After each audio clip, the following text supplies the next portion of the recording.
बिस्मिल्लाहिर्रहमानिर्रहीम। अस्सलाम वालेकुम स्टूडेंट्स। आज हम लोग बैंकर्स एंड सेफ्टी एल्गोरिदम को स्टडी करेंगे जो कि डेडलॉक के अंदर ही आता है। इसको देख लेते हैं। नाउ बेटे, ये एल्गोरिदम आपके पास अवेलेबल है। इस एल्गोरिदम की एप्लीकेशन हम देखते हैं कि किस तरह से होता है। ये जो बैंकर्स एल्गोरिदम है ये क्या करता है कि डिटेक्ट करता है डेटा को, ठीक है, डेटा की कैलकुलेशन करता है, जो अवेलेबल रिसोर्सेज हैं या एलोकेशन है या नीड है, ये इसको कैलकुलेट करता है, ठीक है। और सेफ्टी एल्गोरिदम क्या करता है, सेफ सीक्वेंस कैलकुलेट करता है। हम देखते हैं कि ये दोनों एल्गोरिदम मिलके किस तरह से सेफ सीक्वेंस को कैलकुलेट करते हैं। This is very very important algorithm.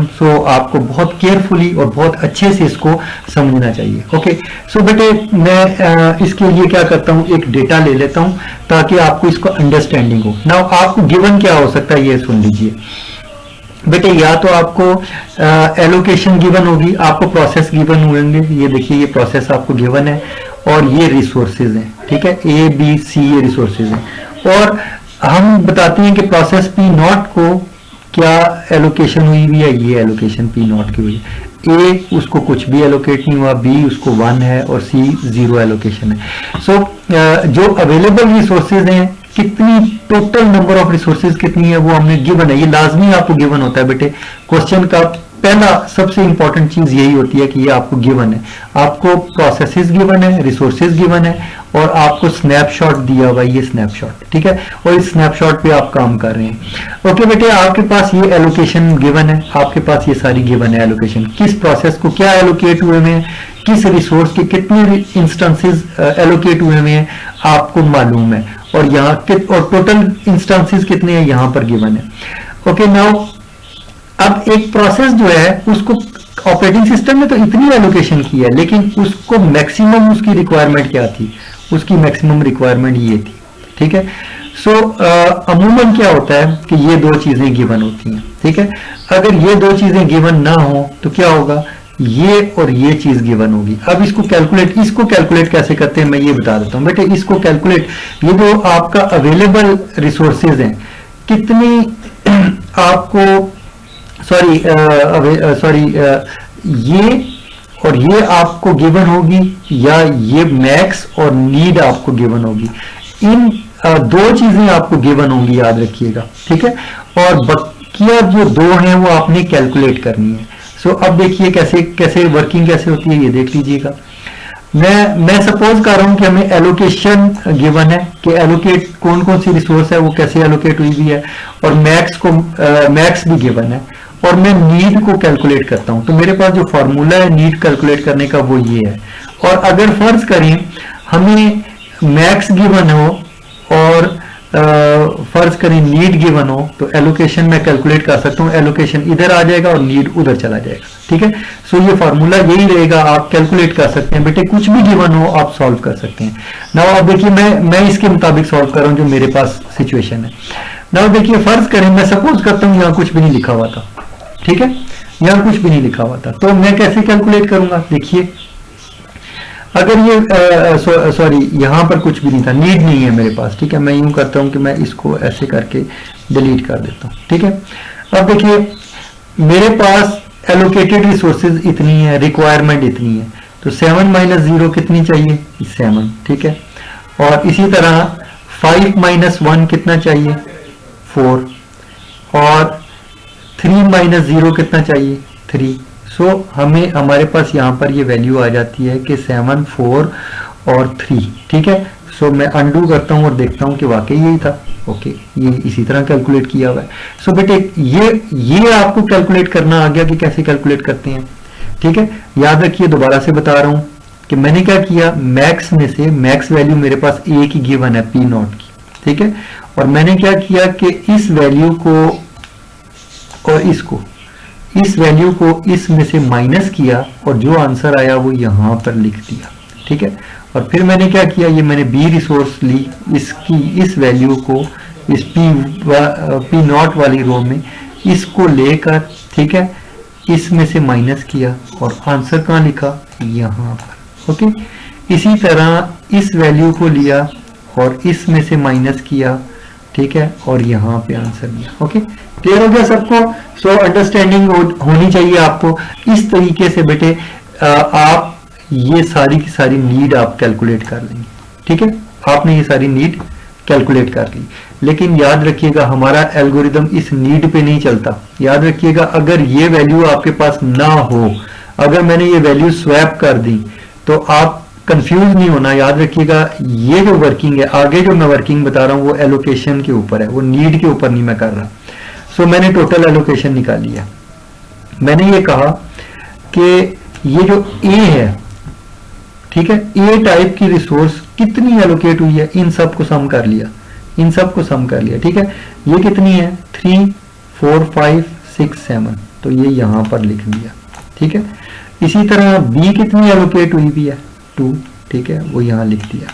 ठीक है, इसी तरह सी कितनी एलोकेट हुई है ये 5, सो यहां पर लिख दिया। ओके, और टोटल कितनी है, एक टोटल कितनी थी 10, ठीक है, 5 और 7। ठीक है, ये जो अब आगे क्या करता हूं मैं, टेबल एक बना लेता हूं। ठीक है, और वहां पर ये सारी चीजें लिख लेता हूं। ठीक है, देखें ये वैल्यूज मैंने सबसे पहले ये लिखी हैं इस टेबल के अंदर। सबसे पहले मैंने लिखी है टोटल रिसोर्सेज, ये लिखे हैं। देखें सेम वही वैल्यू है, आप ऊपर देख लीजिए 10 5 और 7, देखें ये ए बी और सी लिखा हुआ है। Okay, clear? नाउ अब देखिए इसके बाद सेकंड नंबर पे जो मैंने वैल्यू लिखी है वो क्या लिखी हुई है, वो मैंने लिखी है ये वाली।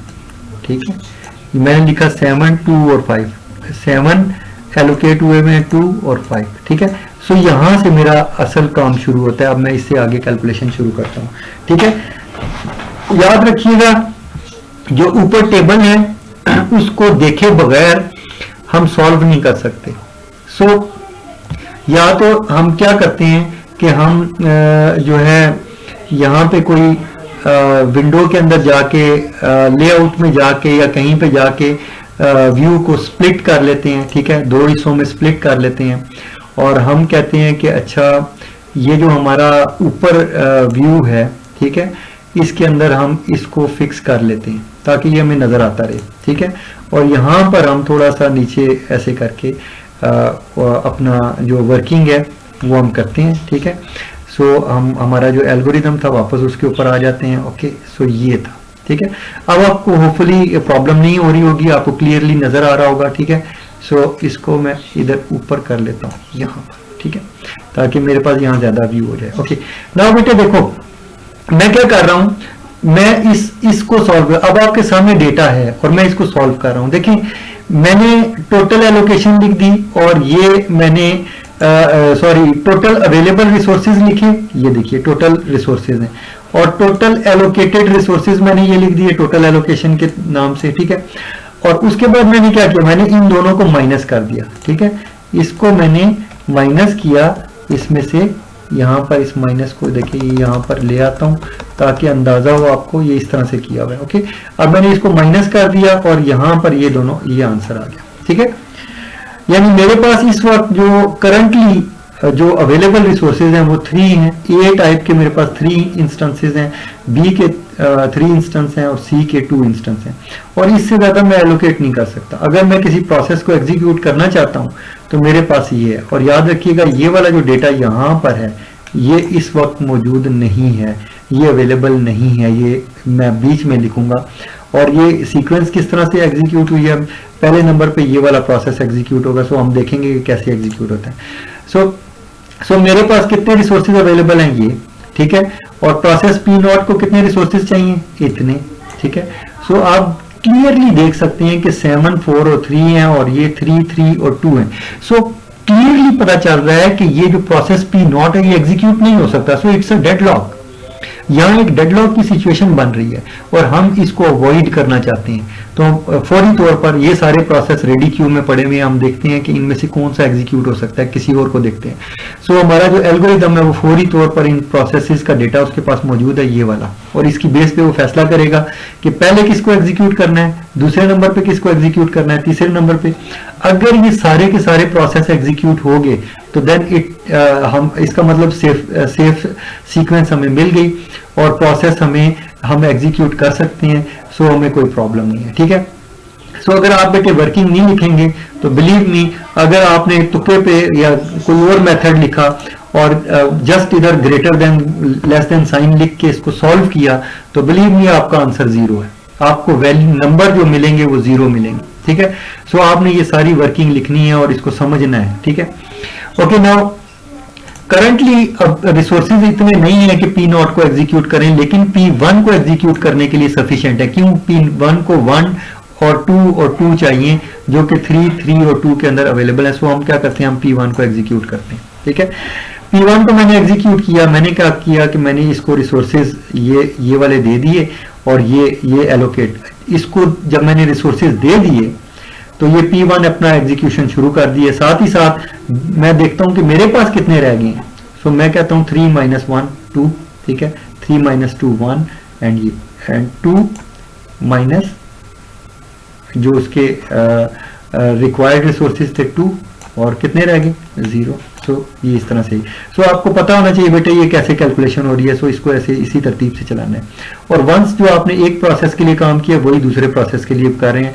सो यहां तक जो है वो चेंज होगा सिर्फ, और ये प्रोसेस जो आपके एल्गोरिथम है उसकी एग्जीक्यूशन ये रेड के अंदर आपको बताई हुई है कि कब आपने क्या फैसला करना है। ओके, नाउ P1 को आपने एग्जीक्यूट कर दिया। जब P1 को एग्जीक्यूट किया तो देखिए बेटे P1 को जब आप एग्जीक्यूट कर देंगे तो उसको मैक्सिमम रिसोर्सेज उसके कितने थे 3 2 एंड 2। ठीक है, सो इतने रिसोर्सेज वो P1 क्या करेगा, रिलीज कर देगा।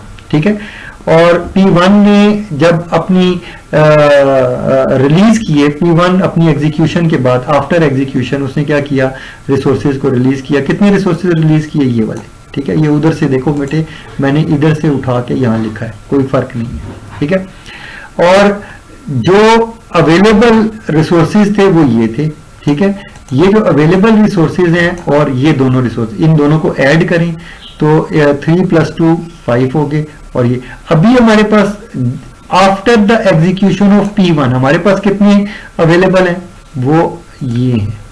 और ये वैल्यू बेटे जो है हमने उठा के क्या करनी है, ये जो आपका वर्क अवेलेबल है उसके अंदर लिखनी है। आप देखें 5 3 2 यही वैल्यू देखो मैंने यहाँ पे लिखी हुई है। ठीक है, सो आप देख रहे हो आपका ये टेबल जो है फिल होता जा रहा है। सो इस वैल्यू को उठा के मैं यहाँ लिख दूंगा। ओके, नाउ आगे चलते हैं हम। अब देखें इसके बाद हम ये देखते हैं, अब हमारा ये जो प्रोसेस है ये वाला एग्जीक्यूट हो चुका है। सो ये नहीं चलेगा, मैं इसको क्या करता हूं, मैं इसको क्रॉस लगा देता हूं। ठीक है, ये एग्जीक्यूट हो चुका है, इसको मैंने नहीं एग्जीक्यूट करना। ठीक है, ओके। अब मेरे पास कौन सा प्रोसेस है, अब P2 मेरे पास प्रोसेस है, इसको रिक्वायरमेंट कितनी है 600 और अवेलेबल मेरे पास कितने हैं 532। मैं इसको रिक्वायरमेंट फुलफिल नहीं कर सकता, सो P2 एग्जीक्यूट नहीं हो सकता। ठीक है, लेकिन P3 एग्जीक्यूट हो सकता है। P3 को कितने रिक्वायर्ड है, इतने रिक्वायर्ड है, वो मैं यहाँ पे देता हूँ। P3 को मैंने एग्जीक्यूट कराया, अगेन बेटे उसी तरह मैंने इसको एग्जीक्यूट कराया। ठीक है, अब देखें इसको केयरफुली दोबारा से देखें। अब मैंने क्या किया, मेरे पास इतने रिसोर्सेज थे, इतने में से मैंने उसको इतने एलोकेट कर दिए, तो इसको माइनस करें, ये 5 2 और 1 इतने रह गए बाकी। ठीक है, और उसके बाद क्या हुआ, P3 ने अपनी एग्जीक्यूशन खत्म की। ठीक है, P3 ने जब अपनी एग्जीक्यूशन खत्म की तो उसके पास मैक्सिमम रिसोर्सेज कितने थे, इतने ये थे। ठीक है, ये रिसोर्सेज जो हैं उसने रिलीज कर दिए, ये देखिए 2 2 2 ये उसने रिलीज की। यही वैल्यू बेटे मैंने यहाँ लिखी है और इनको ऐड कर दिया और अभी मेरे पास कितने हैं, मेरे पास इतने अवेलेबल है। ठीक है, सो हम इससे आगे काम शुरू करते हैं, हमारे पास इतने अवेलेबल हैं। ठीक है, अब क्या हुआ है, अब मेरे पास ये जो प्रोसेस है P3 ये भी एग्जीक्यूट हो चुका है। ठीक है, इससे आगे मैं चलता हूं। नाउ इससे आगे चलते हैं हम लोग। नाउ अब देखिए मेरे पास ये रिसोर्सेज अवेलेबल हैं। अब देखें P4 को मैं देखता हूं, P4 को 743 कोई मसला ही नहीं है, आराम से एलोकेट हो जाएंगे। सो P4 जो है वो भी उसको मैंने एलोकेट किए, उसको रिसोर्सेज उसने रिलीज जो किए 433। P4 ने जो रिसोर्स रिलीज किए वो ये लिखे हुए हैं। ठीक है, और यहाँ से मैंने ये लिखे हैं और इनको ऐड किया है मैंने एग्जीक्यूशन के बाद, वो उसने दिया। ये ऐड करने के बाद मेरे पास जो अवेलेबल रिसोर्सेज हो गए इतने हो गए। ठीक है, सो अब क्या हुआ कि ये वाला P4 भी एग्जीक्यूट हो चुका है। ठीक है। सेम प्रोसेस है बेटे, इसको मैं अगर नहीं भी स्किप भी करूं तो मैं स्किप कर सकता हूं। सो आपने इसको केयरफुली खुद से बेटे इसको एग्जीक्यूट करके इसको ब्लैंक करो, डेटा को ये और ये चीज लिखो और इस सारे को कैलकुलेट करो। तो ये सारा काम आप खुद करो तो आप देखेंगे आपको ये समझ आ जाएगी। ओके, नाउ अब ये भी एग्जीक्यूट हो चुका है। अब बेटे देखो, अब मेरे पास ऑप्शन है कि मैं किसको एग्जीक्यूट करूं, ठीक है। या तो मैं P2 को एग्जीक्यूट करूंगा, इसको एग्जीक्यूट कर सकता हूं, या इधर, यानी इसका मतलब ये है अगर मैं इसको एग्जीक्यूट करूं तो मैं क्या करूंगा, मैं इस डायरेक्शन में मूव कर रहा हूं, यानी लास्ट को पहले एग्जीक्यूट कर रहा हूं और फिर फर्स्ट वाले पे जा रहा हूं। या दूसरा तरीका ये है कि मैं यहां से एक चक्कर लगाऊं, राउंड करूं और वापस पहले वाले पे प्रोसेस पे आ जाऊं और इसको पहले एग्जीक्यूट करूं और फिर इसको करूं। अब देखिए मेरे पास जो रिसोर्सेज हैं बेटे वो इतने गुड इनफ हैं कि मैं इसको भी एग्जीक्यूट कर सकता हूं और इसको भी, जिसको भी मैं एग्जीक्यूट करना चाहता हूं मैं दोनों को एग्जीक्यूट कर सकता हूं। सो मेरे लिए कोई मसला नहीं है। सो मैं क्या करता हूं, अगर मैं P0 को पहले एग्जीक्यूट करूं और P2 को बाद में एग्जीक्यूट करूं तो दोनों हो सकते हैं। ओके, सो मैं P2 को एग्जीक्यूट करता हूं और इसको मैंने उसी तरह से कैलकुलेशन की बेटे, मैंने इसको रिसोर्स एलोकेट कर दिए। इसको कितने रिक्वायरमेंट थे, इसकी जो P2 को रिक्वायर्ड रिसोर्सेज थे वो ये थे, ठीक है, और मेरे पास जो अवेलेबल थे वो ये थे। सो मैंने इसको दिए ये रिसोर्सेज और बाकी मेरे पास कितने बच गए, ये वाले, ठीक है। और जब P2 जब एग्जीक्यूट हो गया, जब P2 एग्जीक्यूट हो गया तो उसने इतने रिसोर्सेज जो हैं वो रिलीज किए, ठीक है। सो मैक्सिमम 902, और आप देख रहे हैं यही वाली वैल्यू बेटे मैंने ये लिखी हुई है। इनको इसके अंदर ऐड करो तो ये अब मेरे पास कितने अवेलेबल हो गए, इतने हो गए। सो इतने में से मैंने इसको इतने एलोकेट कर दिए और ये भी एग्जीक्यूट हो गया। अब देखें P3 ये जो इतने रिमेनिंग रह गए और रिसोर्सेज जो हैं इसका मतलब पहले मैंने क्या किया, P2 को एग्जीक्यूट किया। सो ये P2 जो प्रोसेस है ये भी खत्म हो गया, ये वाला रह गया, और इसको आखिर में मैंने एग्जीक्यूट किया, ये भी खत्म हो गया, ठीक है। सो अब आप देख रहे हो कि मैंने इसको भी एग्जीक्यूट कर दिया। अब देखिए मैंने क्या किया, P1 को पहले, सो मैं सेव सीक्वेंस मेरे पास क्या बनी P1, और इसके अंदर मैं साथ साथ लिखता जा रहा था। P1 मैंने लिखा, ठीक है, ये देखें ये लिखी, ये वाली तरतीब यहाँ से आप लिख सकते हैं। ये लिखा है P1, P3, P4, P2 और P0, P1, P3, P4, P2 और P0, ठीक है। सो ये सेव सीक्वेंस है।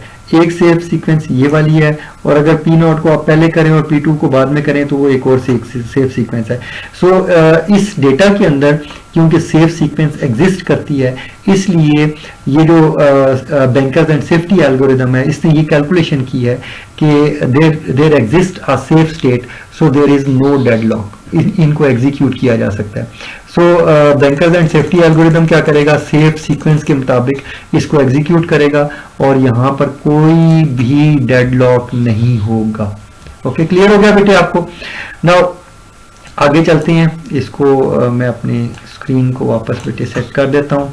नाउ अब देखिए ये मेरे पास था, ठीक है।